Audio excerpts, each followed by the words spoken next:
ini. Harap kalian semua sudah mempunyai buku ini. Baiklah, sekarang kita lanjut ke pelajaran kita hari ini. Sekarang, please open your book page 2. Di halaman 2, pelajaran pertama kita yaitu tentang living things. Living things. Yang namanya dengan living things itu ada dua jenisnya. Ada dia yang living things dan ada yang non-living things. Kita harus mengetahui apakah what is the meaning of living things and what is the meaning of non-living things. Okay, the first, living things are things that are alive, and non-living things are things that are not alive. Jadi ada dua jenisnya, ada dia benda hidup dan ada benda mati. Oke, selanjutnya yang untuk non-living things ada dua jenisnya. There are two kinds of living things. Yang pertama, things that were once alive. Benda itu atau makhluk itu yang hidup hanya sekali. Yang kedua, things that have never been alive. Yang kedua, benda yang memang tidak hidup sama sekali. Untuk contoh yang pertama ini, things that were once alive. Contohnya, dia hanya hidup sekali saja. Contohnya, rabbit, chicken, monkey, and so many more. And then, things that have never been alive. Jadi dia merupakan memang benda mati. From the example you can find in your classroom like whiteboard, table, chair, and pencil case. So, itu adalah contoh dari things that have never been alive. Okay? Next, about living things do. There are so many activities that living things do so they can alive. There are 5 things they have to do. The first thing is living things grow. Oke, yang pertama itu makhluk hidup itu yang pastinya berkembang, bertumbuh. When we grow, we are being taller, higher, and our weight also grow. Oke, jadi di sini living things grow. Jadi bagaimana dia bertumbuh.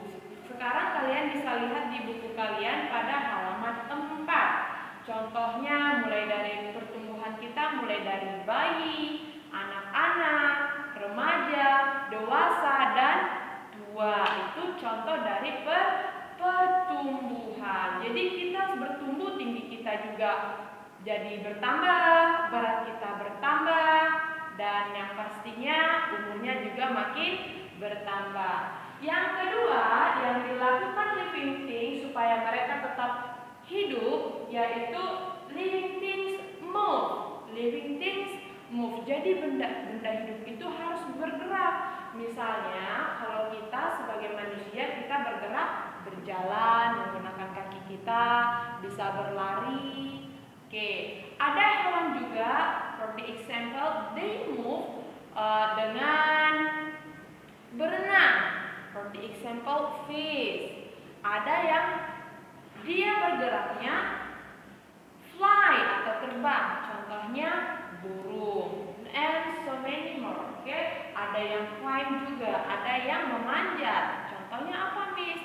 Contohnya monkey. Okay?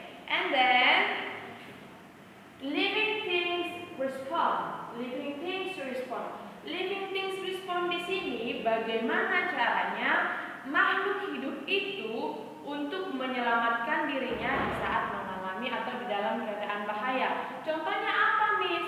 Contohnya kalian tahu ini kantong semar. Ini sudah termasuk yang tumbuhan langka, kantong semar. Bagaimana, Miss, cara dia mempertahankan hidup? Jadi kantong semar dia akan membuka tutupnya, namun apabila ada serangga atau semut atau benda lainnya yang masuk ke dalamnya, dia akan menutup kantongnya. Itu yang kita sebut dengan kantong semar. Oke?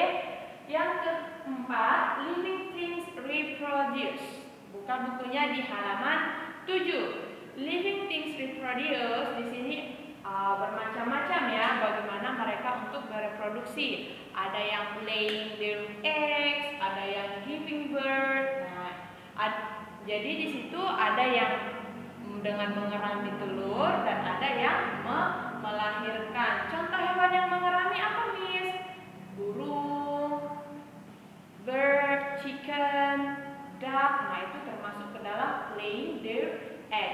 And then giving birth. Giving birth itu berarti yang melahirkan. Contohnya apa, Miss? Seperti kucing, manusia juga. Jadi kita melahirkan, giving birth. And the last one, for living things, supaya mereka bisa tetap hidup, living things feed. Jadi kita harus makan supaya bisa hidup. Asupan makanan yang masuk ke dalam tubuh kita juga menjadi hal yang sangat penting dan perlu kita perhatikan. Oke, jadi ini adalah summary from our lesson today about living things. Ingat ya, living things itu berarti dia yang things alive. Sedangkan non-living things itu they are not alive. Sesudah itu ada beberapa hal, there are some things that yang bisa dilakukan living things supaya mereka tetap bertahan hidup. Yang pertama, living things grow, living things move, living things respond, living things reproduce, and living things feed.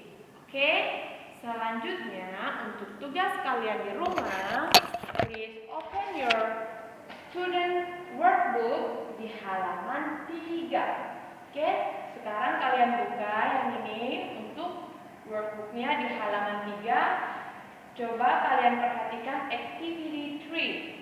Jadi untuk tugas kalian di rumah, kalian kerjakan activity 3 yang nomor 1.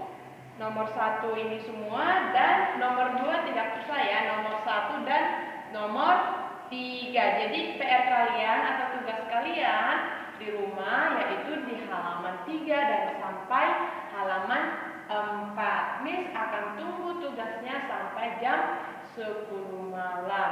Tolong dikerjakan, ditulis di bukunya.